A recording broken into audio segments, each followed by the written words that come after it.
Welcome back to Two Moms, One Spectrum.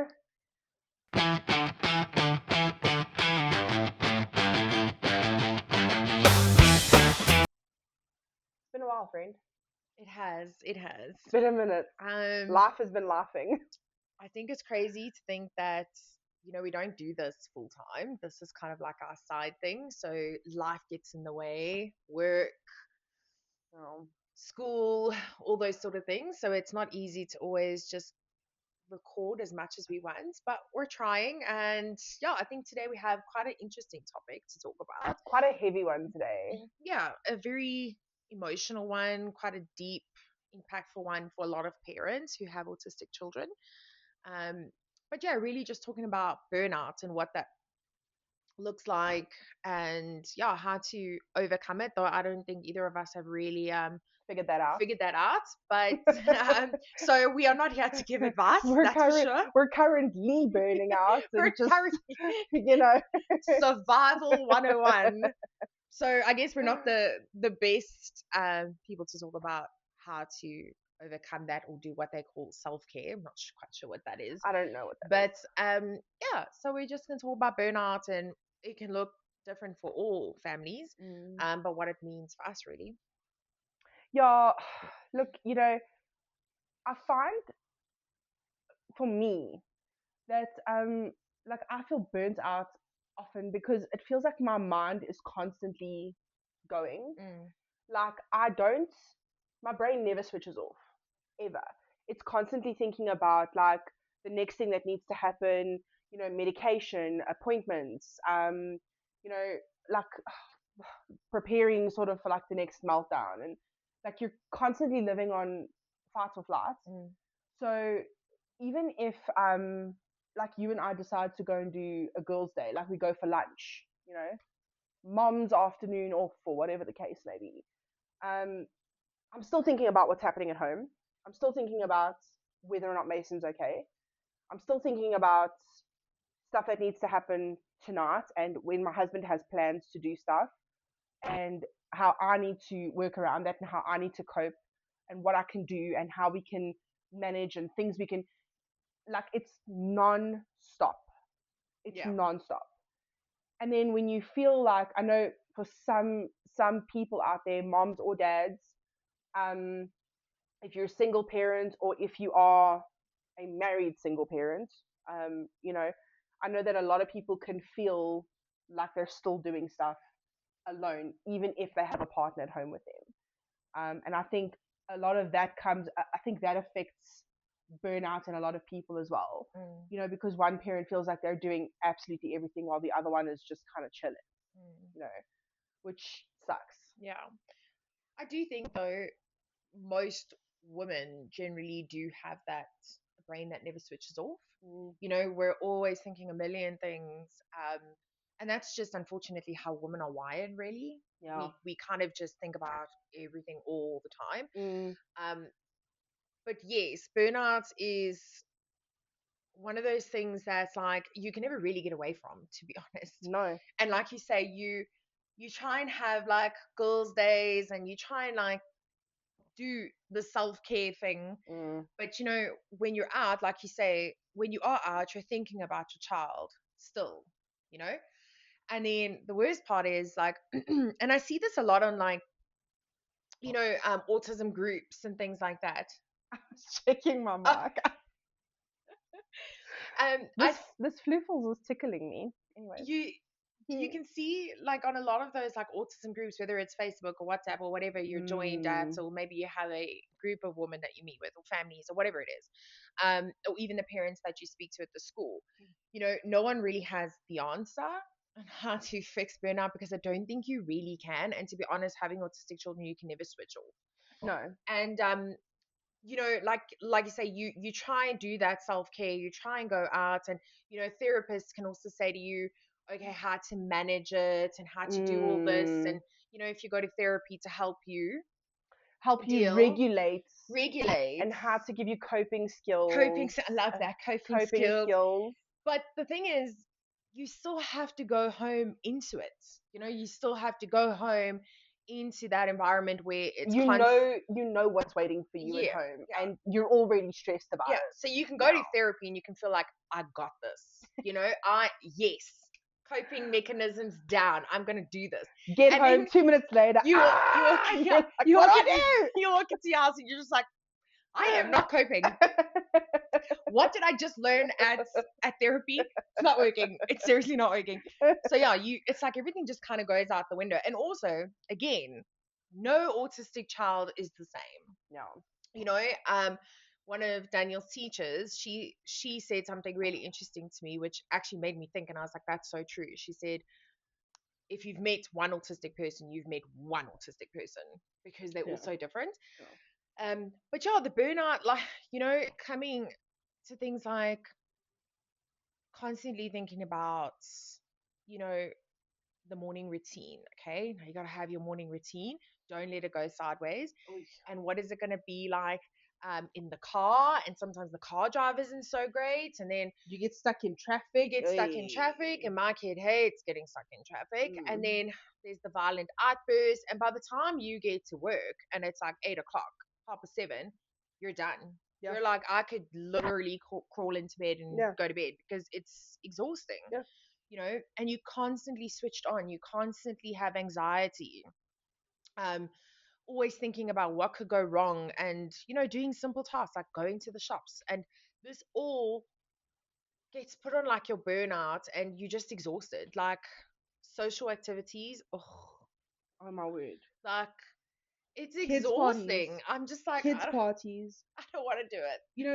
know, friends of ours had their kids' birthdays over like 3 weeks, like in a row, and every weekend, like, love them, love you guys, but like I explained, that I was so anxious the night before. I was already anxious about the following day's birthday party Yeah. because I know that Mason can be destructive. And I mean, he was he was rummaging through the birthday presents and rearranging the gifts, so they were finding gifts from people in the wrong bags, and like it was just, and I felt so guilty. And like, our friends are wonderful because they've never made us feel guilty about it. Yeah. They've always made us feel like it's okay, like it's not like a big deal, Yeah. like it's It's all not a good. train Which smash. is so comforting, having people in your life who don't, even though you still feel guilty and you still are stressed and whatever, and people are not, the right people are not making you feel as if your child is a burden. Mm. You still have that anxiety, and you still have that stress. And I mean, I leave a kid's birthday exhausted, and we've been there for 2, maybe 3 hours, and I'm just like ready to tap out because, Mm. like, you get there and you're like, okay, we can do this, we can do this, we can do this, it's going to be fine. And by the time you leave, you're like, oh my word, like, Yeah. pour me a stiff drink, Yeah. I'm ready. Like, what is happening? Exactly. Because also, you have, like, Mason gets so overwhelmed. He's fine in the beginning, but this, if he's been there for like an hour, 2 hours, and there's too many people, he goes from being totally fine to really not okay. I know. And then everybody knows about it, And the worst part is that switch is so quick. Yeah. And And again, that's the switch I'm always waiting for. yeah.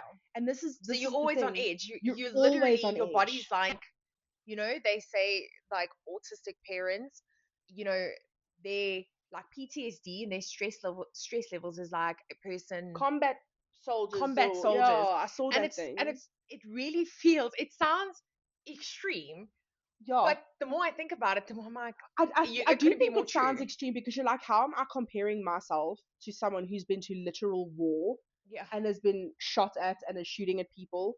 Like, how can I compare myself to that? But if I think about this it constantly feels like my organs are vibrating. Mm, It yeah. constantly feels like I have this knot in my stomach.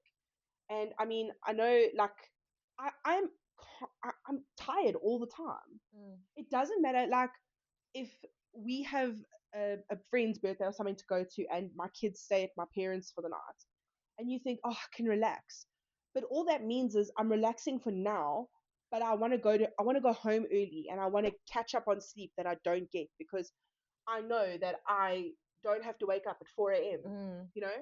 And but then I'm thinking, okay, so if we go to bed and I get some decent sleep, then I can get up early because I've got to rush up. And I mean, again, my parents have never made me feel that way. mm, They've never made me feel like I have to rush and get my kids as soon as the sun comes up. yeah. But I'm like, am I now passing that on to someone Yeah, else? you almost feel guilty because you're like, am I just kind of like being like, hey, you deal with it, you know? Yes. And I don't want to be, I'm not taking, I mean, mom guilt is a real thing Mm. across neurotypical moms of neurotypical children, moms of neurodivergent children, of, you know, mom guilt is a thing across the board. But I do think it is just a smidgy tad worse when you have a child with special needs because they are that much more work and that much more effort and that much more. Mm. I mean, if we're on high alert all the time, people who are taking care of our children to give us some breathing space, Yeah, like, do you feel like if someone was watching Daniel, you were constantly going, I hope he's behaving, I hope he's not having a meltdown, I hope that everything's fine, I hope that, you know, but also, is that person able to deal with it? You know, because it's also hard for them to deal.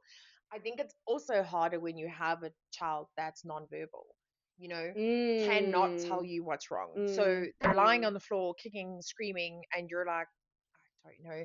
I mean, it's hard for us I was to gonna say half the understand. time I don't know. You know, there's just days where I'm like, oh, I don't know what's wrong.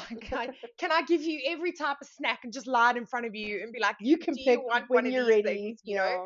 Yeah. And now imagine for someone who is watching your child that doesn't also always understand that either, Mm. you know?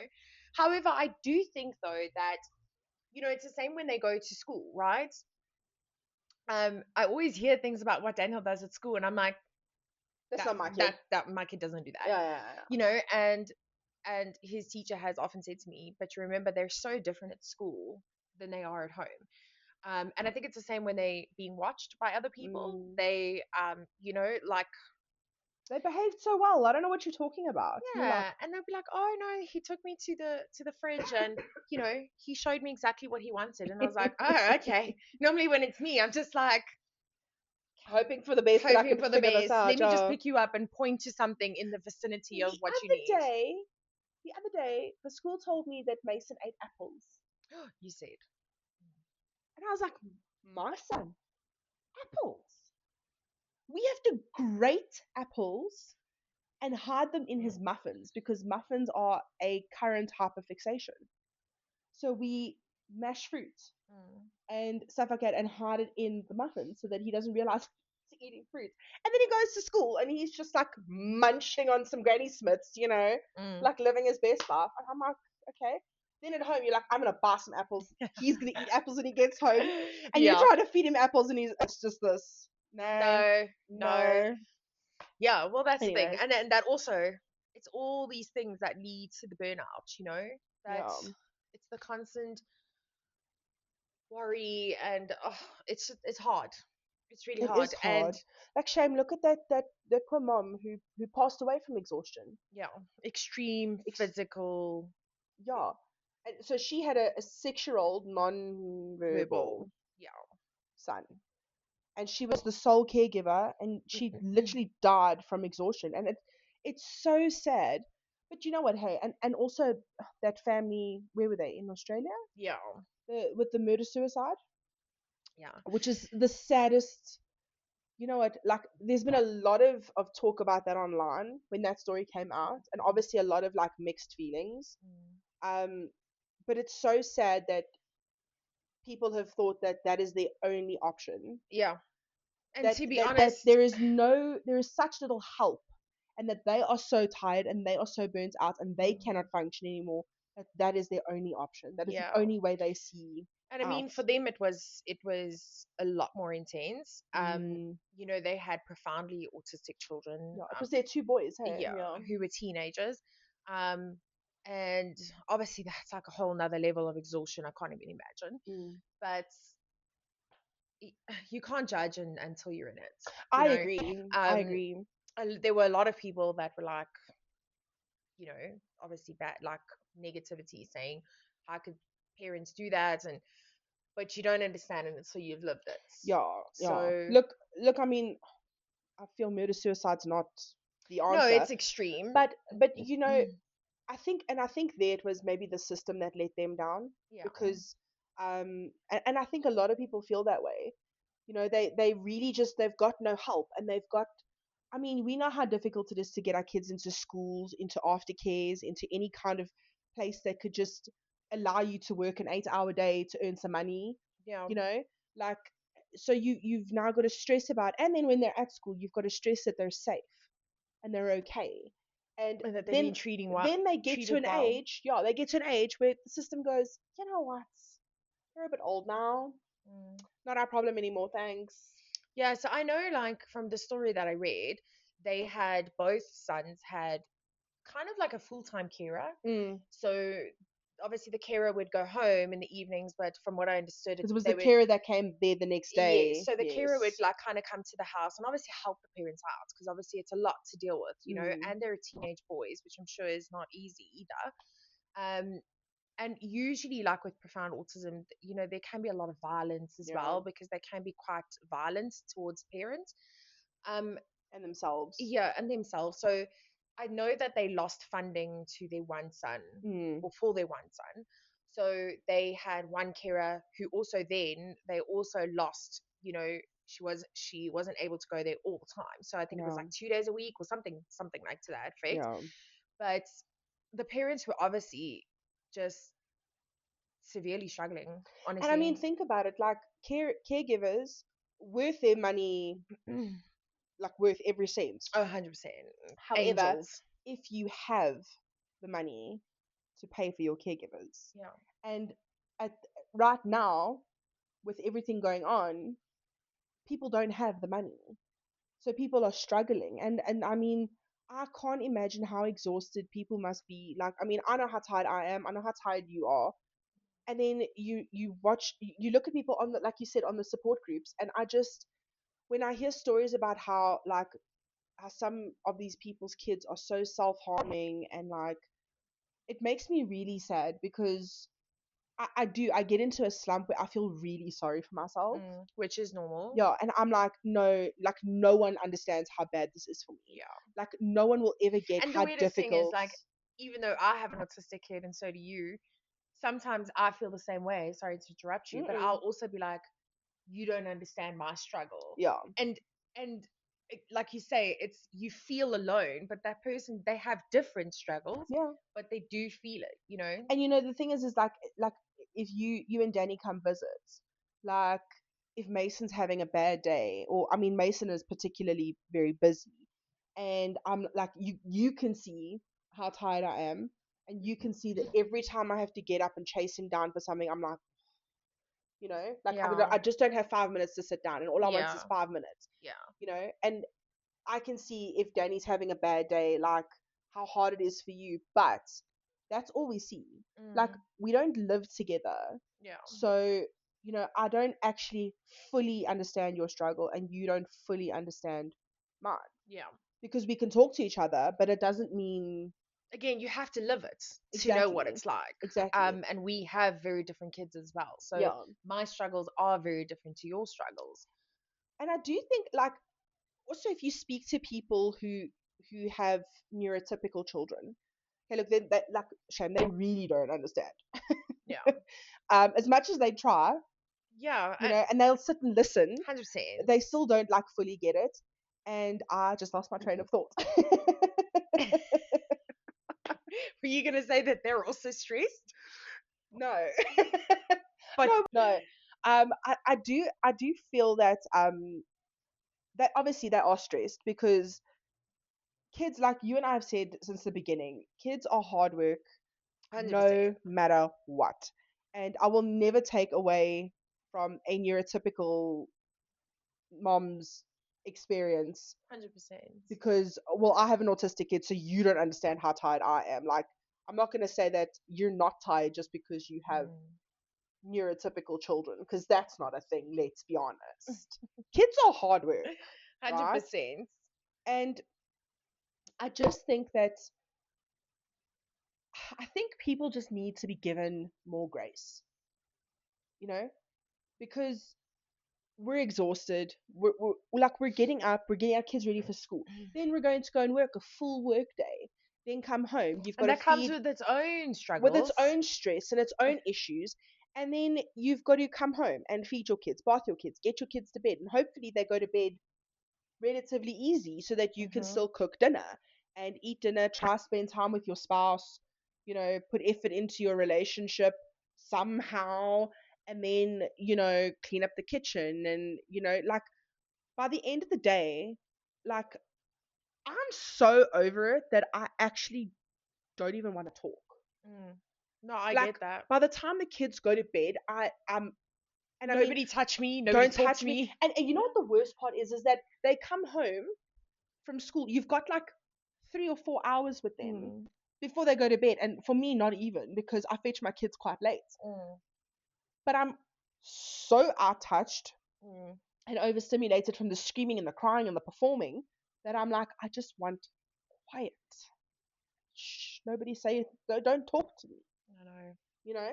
And then I feel guilty because then it feels like I'm not putting in the efforts with my husband that I should be because I'm like, please just play your PlayStation so Don't that I say another so word. that I can sit here in silence and I can read my book, or I can 100%. I can doom scroll on TikTok, or I can watch Friends for the 7 millionth time and just Mm. switch my brain off, you know? Yeah. So and I think that also adds to the burnout because I think a lot of the divorce rate for people with autistic children is so ridiculously high. Mm. It's so high. I mean, I remember when Daniel was diagnosed with the neurologist, Mm, she said to us, it's every time she meets families, they usually separated because sure. it's hard, Yeah. and you, like you say, you barely have time to do anything after you've done everything else, Yeah. and you're just exhausted. Like there's days when because I lie with Daniel to help him fall asleep. And there are days where I just walk out the room and I just sit on the edge of my bed and I'm just like, ugh. And I just sit there and like stare into space for like Yeah. 15 minutes because I'm just like, I don't even have the energy to get up and shower. Like, that's how exhausted I am, Yeah. And it's funny you say, like, when you pick them up from school and you bring them home, you have that, what, 3, 4 hours, but it feels like a lifetime. It does. It sounds so terrible to say, Mm, but there are days where I literally count down the minutes to bedtime because it's just the constant yelling yeah. and like, and it's like you just don't know what they need or what they want, and you're trying so hard, Yeah.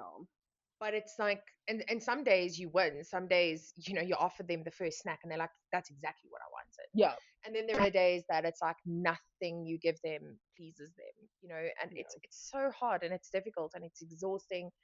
um and like you say, I mean, and like we said in the beginning of this, we are full-time working parents as well. Yeah. So you have that exhaustion from work that comes with its own stress, its own struggles, and then you have to go home to an environment that's not easy, Yeah. you know. And it's It's difficult to tough. say that, and it sounds ugly to say it, but it's the truth. Yeah, but that's like what I was saying, because you're trying to balance being a mom, working and making sure that you're not falling behind at work and neglecting things at work, coming home, trying to still be a decent mom, still trying to be a decent wife, still trying to, like I mean, it's so difficult because you constantly feel like you're spread so thin. Mm. And like it's just I don't know, man, it's hard. It's so I mean, so hard. yeah, and sometimes it also affects not just relationships, your job as well. You Oh know, yeah. there are days where you're just so tired, or like there was a few phases like a couple months ago where Daniel would wake up. I mean, I told you, he'd wake up at 12 and then he'd be awake for 4 hours, Mm, and then he'd fall back to sleep at like 4 o'clock in the morning, and then I have to wake him up to get him ready for school, and that in itself is a shit show. yeah. Like if he has to be woken up to get ready, then I know the morning is going to be so rough. Mm, And then you start making mistakes at work, and like you got a short fuse. Someone asks you something and you just snappy at them. Yeah. And it does. It affects other parts of your life as well, because there's just so much going on. Like some days when I get to work, I feel like I've lived 2 days. I'm like, Yeah. oh my word, like, is it home time yet? And everybody just starts laughing. I'm like, it was a rough morning. Yeah. Like the girls at work, they know already. Like when I walk in and I'm just like, it looks like I've been, you know, dragged through a fucking bush.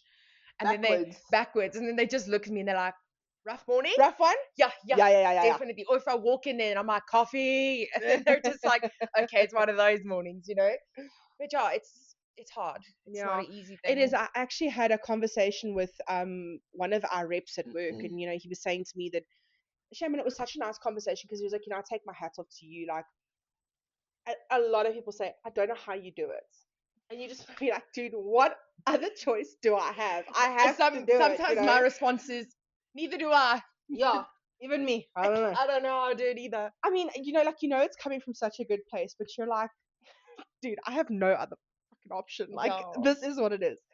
But anyways, and he was saying to me like, um, I said to him, sometimes I have to just ask for a lot of grace because I do forget things because my brain is so busy. Like Mm. I'd forgotten to send him something over email, and he had to phone me to remind me. And I was like, I'm so sorry, you know. Mm. And then he said to me, he was like, no, like he gets it. He understands that I have a lot on my plates. And Shami actually said to me, he was like, that everything is fixable.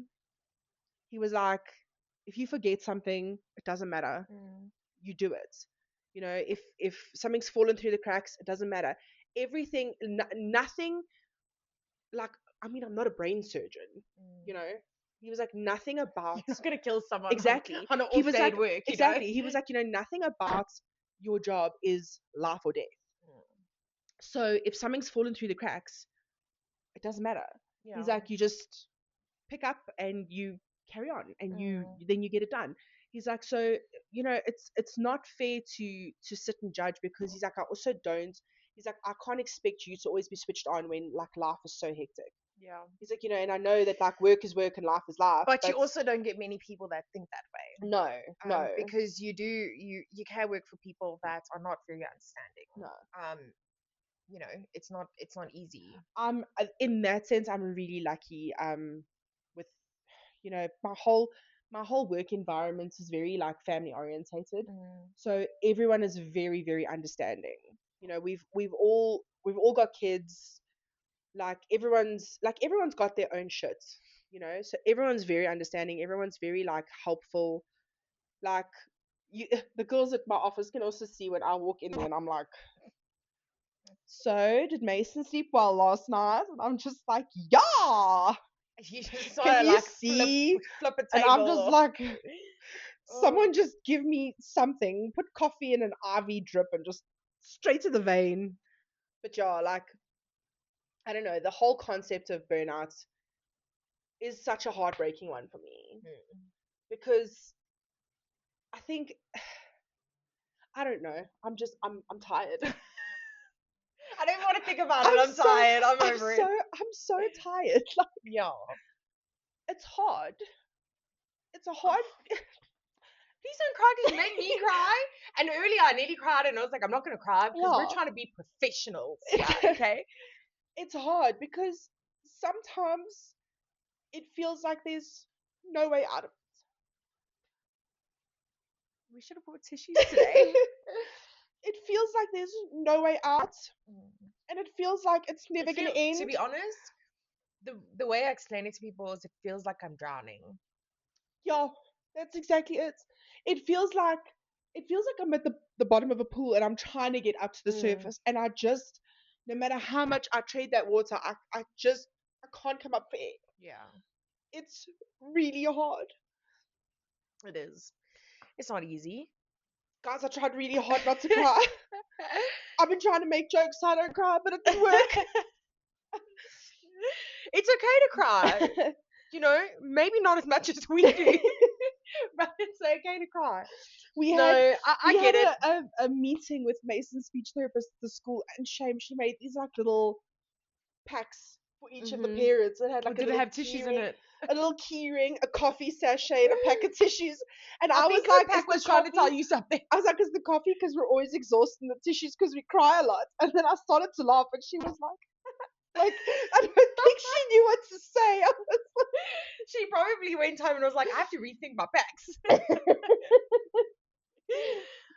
either uh, that or they need to do like a check, a welfare check on Mason's mom. Lady, are you okay? Like, are you surviving? nope. Um, depends what you Oh mean by man. surviving. Yeah, I just oh.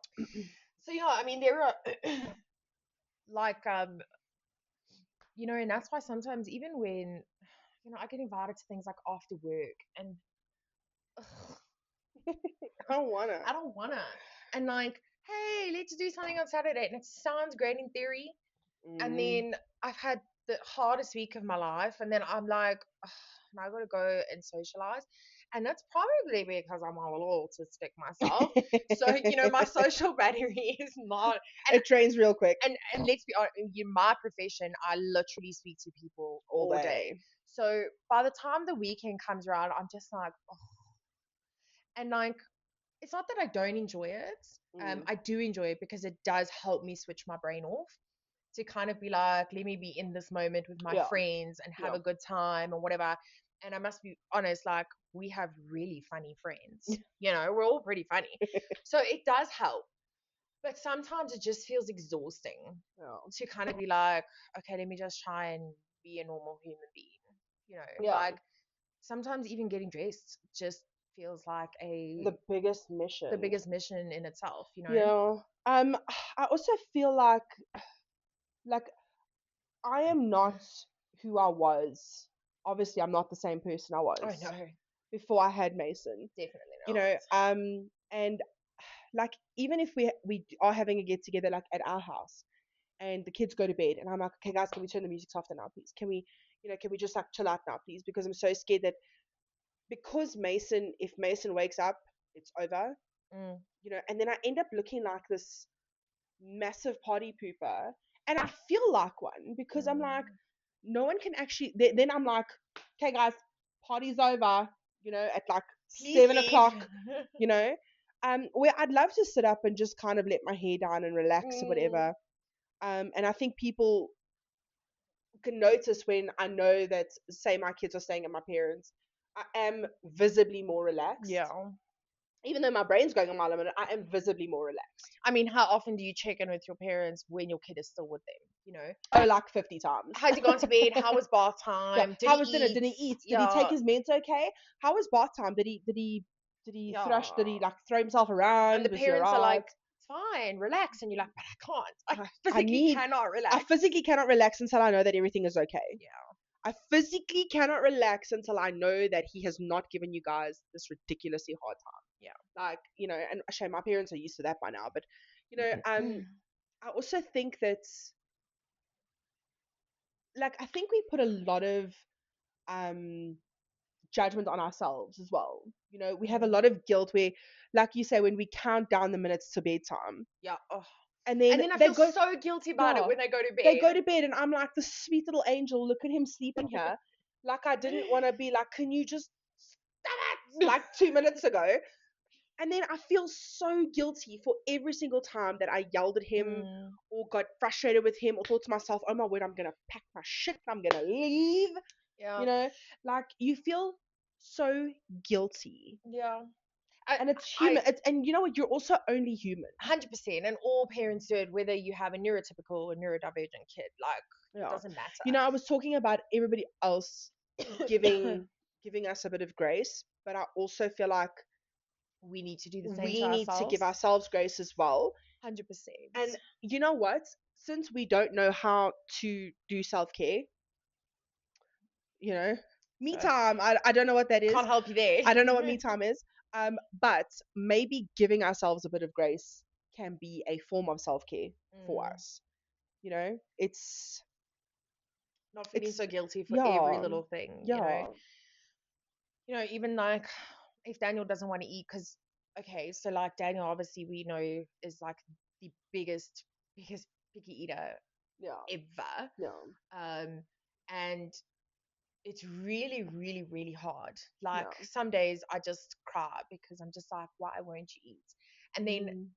like we say, and I'll say it again, one autistic person is never the same as the other. Mm. Because then I look at Mason and I'm just like, Who doesn't stop? oh, like, why can't my kid eat like that? And I'm the one going, oh my word, this kid's eating me out of the house. Can you just Can chill? you not have another muffin? Can you chill? You know? The cheese, the amount of cheese I'm going through lately. And in this economy, like, are you kidding me? And yeah, you do. And then there's days like, Daniel has eaten a pack of Mari biscuits and then goes to bed. And the guilt is like, my kid went to bed literally not eating dinner, Yeah. and then I have so much guilt and I'm just like, okay, but that's also what he wanted. And I have to remember that as well. Yeah. We do supplement with like a shake formula type of thing. So I know that he is full when he goes to bed. And he's getting his He's vitamins, getting all his that good vitamin and stuff. his minerals, but you always think of the worst thing. You're always like, my kid went to bed eating My kid a went to pack. bed hungry tonight because Yeah. And then there um, are days where I'm like, okay, when I fetch him from school today, I'm really gonna immerse myself into this, yeah. and you play with them and you try your best. And some days are better than others, where I literally have put him down to bed and I think, oh, that was a great day. Like I Yeah. really tried my best to be intensive, like, just wait on him basically, and just give him the best experience. And then there are days where it's just like, how much longer till bedtime? Because I Yeah. can't do this anymore. How many times have we messaged each other going, is it 7 o'clock yet? Or when the weekend hits, is it Monday yet? Is it Monday yet? And it's literally Friday afternoon. I know. So yeah, there No, are it's days. hectic. There are days where I do feel like a great parent, but then there are days where I'm like, I'm the worst and mom and I'll on be earth. honest, more often I'm the worst mom. you feel like you're 100%. the worst mom. I think 90% of the time I feel like I am the worst mother ever. And then people say things like, you're doing great. And then it makes you cry. Like, don't tell me I'm doing a good job. That's not what I want to hear right now, But like, they tell you that you're doing great, and you're like, am I? Am I? Because I'm always angry and I'm always like stressed out, and I don't want to feel like this. Like, this is not how life should be. But you know what? It's the life we have, Yeah, and we'll figure it out we eventually. will. But listen, we just want to say to all the moms and dads out there who are going through burnout and who are struggling, you guys are doing a great job. You are. And you know what? We don't like people telling us that. We can tell you that. Yeah, You're you doing guys a are doing great a job. great job, and it's going to be okay. And like we say in every episode, we just want everyone to know that you are in fact not alone, and there are so many people out there who feel the same way you feel and are struggling the same way you're struggling, and it's going to be okay. Like, we will all somehow figure out how to do Survive it. this thing, and 100%. And even if we're here for you. we don't have the answers, No, we like to talk about it anyway. yeah, But anyways, thank you so much for joining us for today's episode, guys. Catch you in the next one. Bye. Bye.